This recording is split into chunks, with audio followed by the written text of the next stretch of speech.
Ito. Anong kulay ko?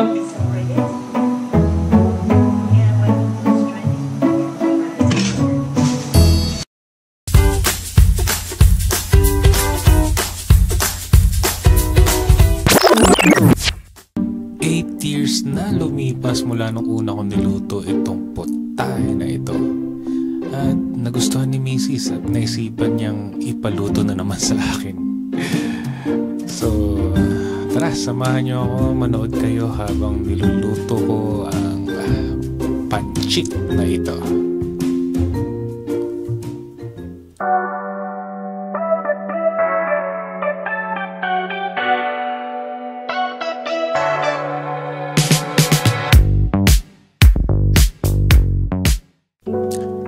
Okay, ilabas natin lahat ng sangkap para sa ating lulutuing pancit. Yung mushroom, ano yung hinawakan ko na yun?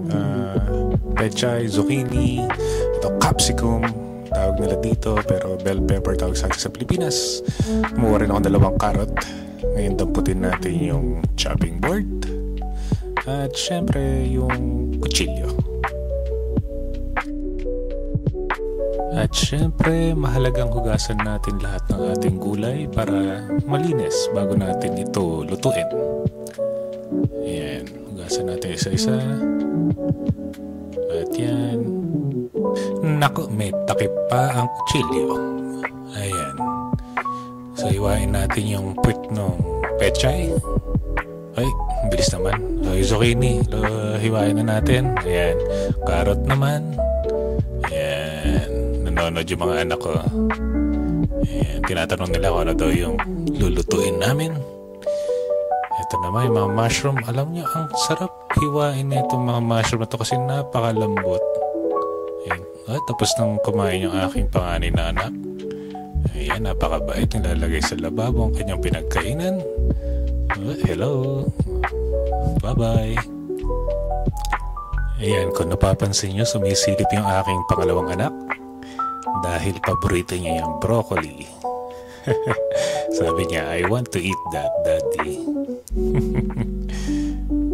Ayan, tinatanggal ko yung tangkay nung capsicum. Okay. Ayan, pati itong capsicum, gusto rin niyang kainin yan. Kinakain din niya ng hilaw yan. At mahilig sa gulay ang bata na yan eh. Ayan, hiwain natin yung sibuyas. Yung sibuyas na hindi nakakaluha. Ewan ko bakit ganyan yung sibuyas na yan. Ayan, yung pechay naman. Hiwa-hiwain natin ng maliliit na piraso. Dahil natin ihiwa ha. Ayan, ginawa ko na yung pinakuluan kong manok at atay ng manok.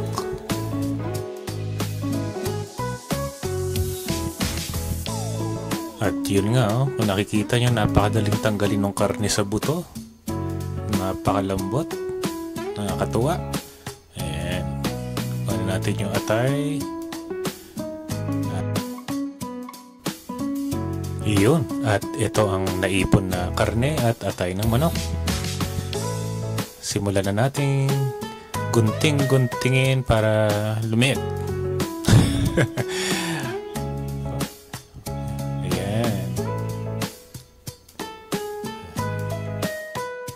Nangawit na yung kamay ko, kaya dalawahing kamay na natin. Yun. Nice. Shredded. So, lagyan natin ng toyo. Busan natin. Pwede na yan. Okay. Yun. Tapos konting paminta. Ay, marami pala. Tapos asin. Siyempre asin, no? Panlasa. At hindi ko alam kung bakit ko nilagyan ng harina. Hindi ko alam kung anong dahilan, pero lagyan na lang natin. At halo-haloin na natin. Pagliyabin na natin yung kalan. At ilabas ang hokye. Ayan, meron akong 4 na pakete yata yan. O, tama, 4 nga. Ayan. Yung ating wok na pagluluto lutuan. Buksan na natin yung Hokkien. Ang hirap. Kumuha ka ng gunting. Ayan. Pinapahirapan mo yung sarili mo eh. 1 Hokkien. 2 Hokkien. 3 Hokkien. Oop. 4 Hokkien. Plop! At sa puntong ito, mainit ng ating wok. Pwede nang lagyan ng olive oil. Oh, ano ba ito? Yung zucchini. Ewan ko ba dyan ang inuna ko? Siguro yun ang una ko nadampot. Ayan. Mix. Mekos natin kasama yung carrot. Ayan. Naku, may pa ganun-ganun. Palpak. Ayos okay. Halo natin yung broccoli. Yan. Nag-iiba na yung kulay ng broccoli. Yan. Green na siya. Oh, sibuyas. Yung mushroom. Okay, mekos ulit. Okay. At tinanggal ko na yung Hokkien dun sa mainit na tubig para hindi siya malata. At si Mrs. ayaw ng malatang noodles. Ang dami niyan. Ayun. Init sa mukha. Oh. Ayan, bukasan yung pores ng ating mukha. At labasan ng whitehead at blackhead. Ayan, nailagay na rin natin pala yung pechay. Mekos ulit. Tapos, lagay natin ang sesame oil. At At oyster sauce. Yun. At syempre, ano pa ba? Mekos na naman. Sige, haluin mo yan, Casey. Sige. Yun. Nilipat ko muna na lalagyan. At lagyan natin ulit ng olive oil. At piprito naman natin yung chicken, meat, and liver. Up, sesame oil ulit.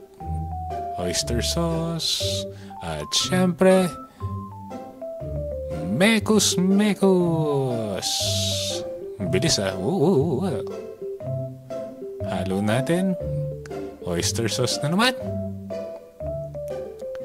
Oh, ang dami na. Tama na. Sesame oil, konti lang. Ang dami Oy. At asin. Yun. Halo-halo na naman.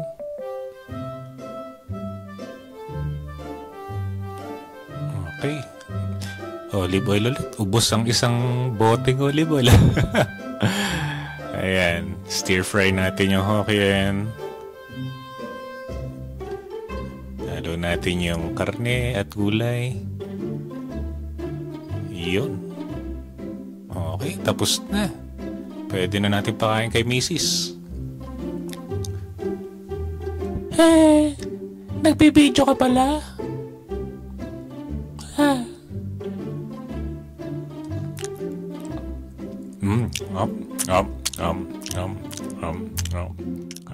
Para kang ano?